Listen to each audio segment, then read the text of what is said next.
Welcome to ABN business news. ఇక దేశీయ stock మార్కెట్లో లాభాల్లో ప్రారంభమయ్యాయి. సెన్సెక్స్, నిఫ్టీ లాభాల్లో ట్రేడ్ అవుతున్నాయి. HCL tech, doctor Reddy labs, UltraTech cement, ONGC, Shriram finance షేర్లు లాభాల్లో ట్రేడ్ అవుతున్నాయి. Asian paints, Tata steel, Coal India, Grasim, HDFC life షేర్లు నష్టాల్లో కొనసాగుతున్నాయి.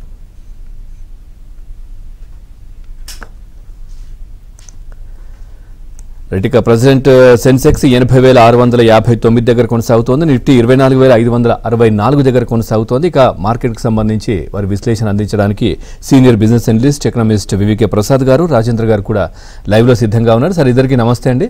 సార్, ప్రసాద్ గారు, జూన్ క్వార్టర్ రిజల్ట్స్ కూడా అనౌన్స్ చేయడం మొదలైంది కదా, మరి ఇప్పటి వరకు వచ్చిన రిజల్ట్స్ చూస్తే ట్రెండ్ ఎలా ఉందని చెప్తారా? అట్లాగే ఆశాజనకంగానే ఉందంటారా? ఏంటి మీ విశ్లేషణ ఏంటి? లేదండి, ఇప్పటి వరకు వచ్చిన రిజల్ట్స్ కనుక చూసినట్లయితే ఖచ్చితంగా కూడా కొద్దిగా గొప్ప ఆదుర్దా పడవలసిన విషయం కనపడుతుంది.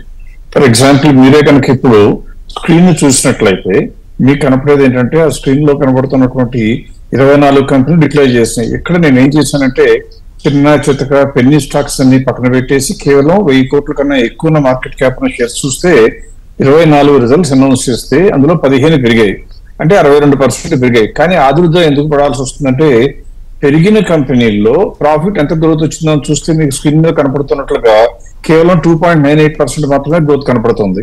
అంటే మీరు చేయాల్సింది ఏంటి? ఈ 2.98% గ్రోత్ ఉన్నప్పుడు లాభాల్లో ఎక్కువ లేదు.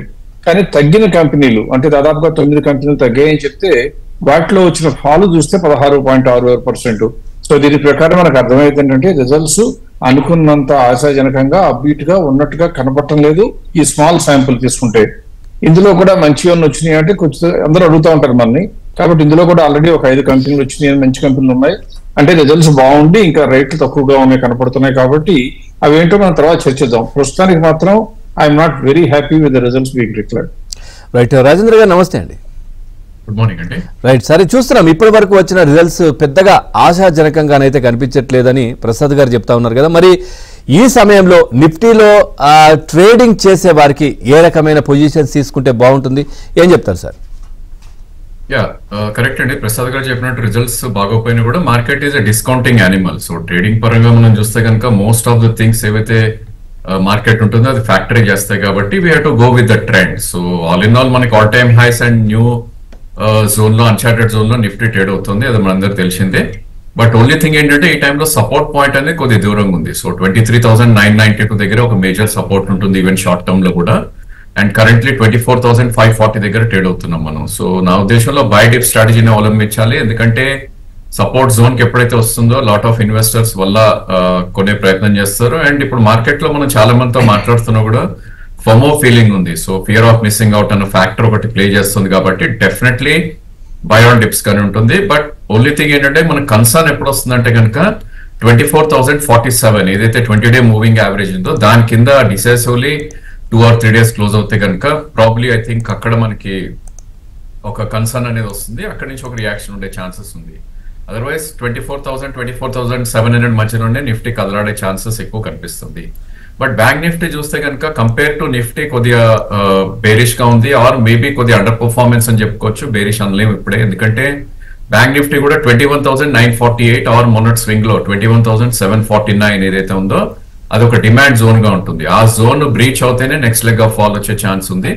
బట్ అదర్వైజ్ అప్ సైడ్ మనకి చూస్తే కనుక 53,400 పైన మళ్ళీ ఒక ఫ్రెష్ బ్రేక్అవుట్ వచ్చే ఛాన్సెస్ ఉంది.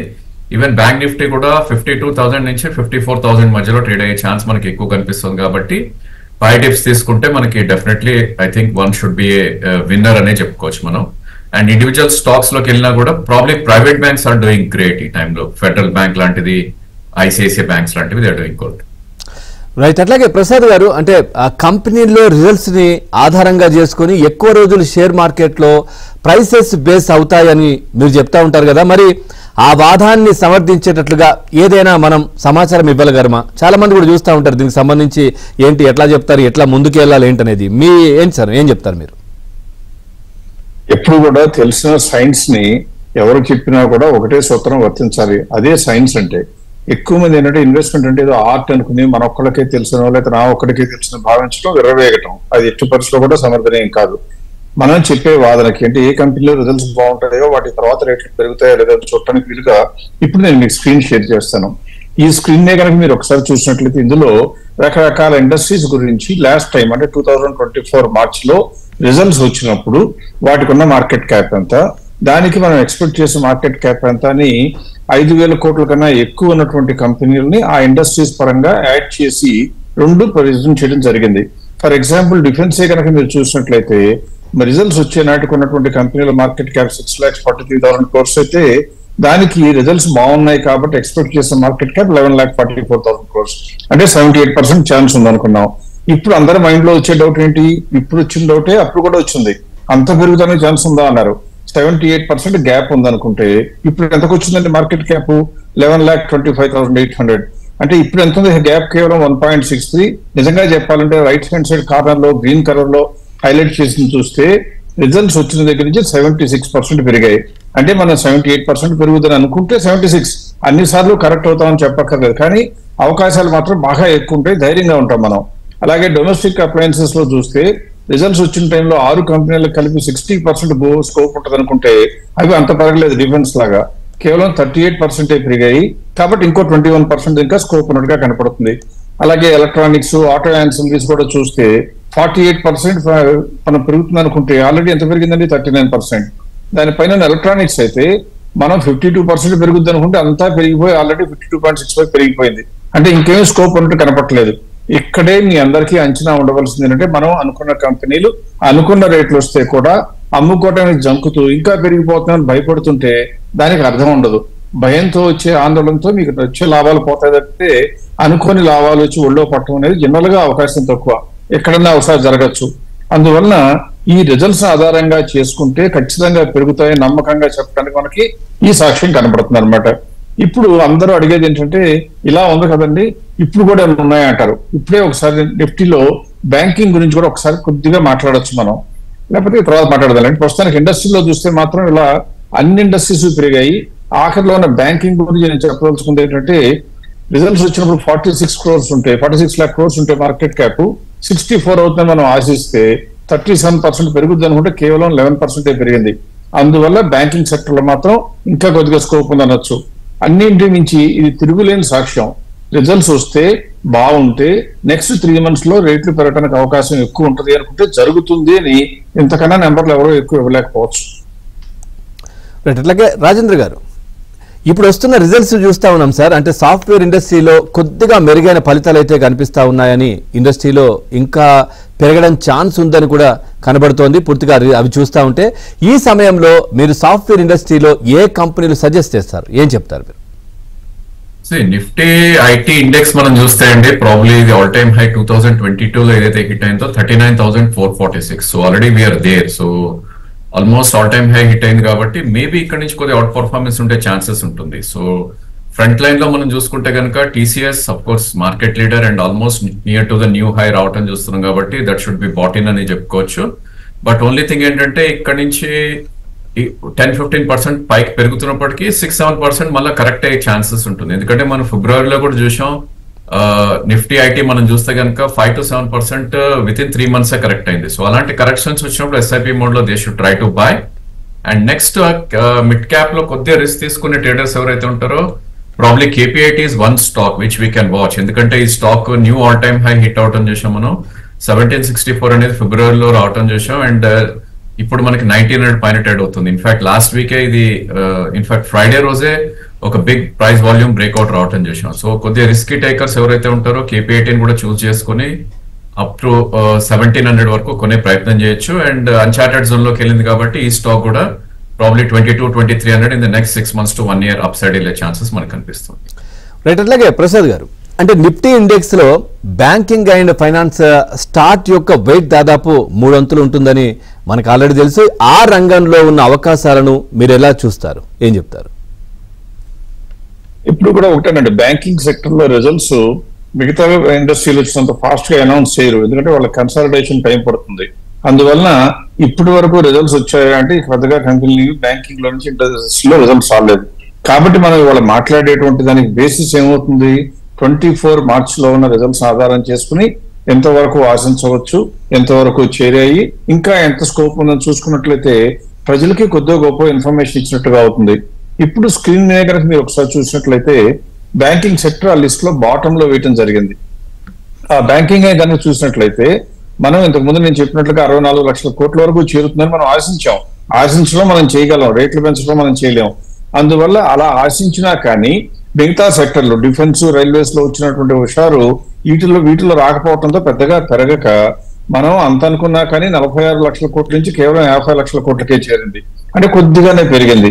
అందువల్ల మనం అనుకున్న 37% లో ఇంకా ఇప్పటికి కూడా ఎంత గ్యాప్ ఉందంటే 25.81% గ్యాప్ ఉంది. మార్చ్ రిజల్ట్స్ ఆధారంగా చేసుకుని నా అంచనా ప్రకారం ఈ జూన్ రిజల్ట్స్ లో కూడా బ్యాంకింగ్ సెక్టర్స్ బాగుండే అవకాశం, ఇది అంచనా మాత్రమే, ఎట్టి పరిస్థితుల్లో కూడా దిక్సూచి ముందు చూపని చెప్పను. ఒకవేళ రిజల్ట్స్ బాగున్నా అంతగా బాగాలేకుండా ఉంటుంటే నెగిటివ్ లేకుండా ఉన్నట్లయితే బ్యాంకింగ్ సెక్టర్స్ కి ఖచ్చితంగా అటెన్షన్ పే చేస్తారు. అంటే ఇప్పటి వరకు పెరిగిపోయిన సెక్టర్ లో నుంచి ఉన్న డబ్బుల్ని కొద్దిగా బ్యాంకింగ్ సెక్టర్ లో వెళ్ళటం ఖాయం.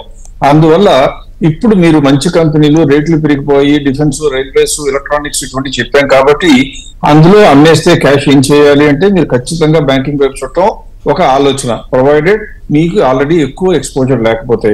అందువల్ల బ్యాంకింగ్ సెక్టర్ లో 24.81% ఇంకా స్కోప్ ఉందని నమ్ముతున్న వాళ్ళలో మేము ఒకళ్ళం.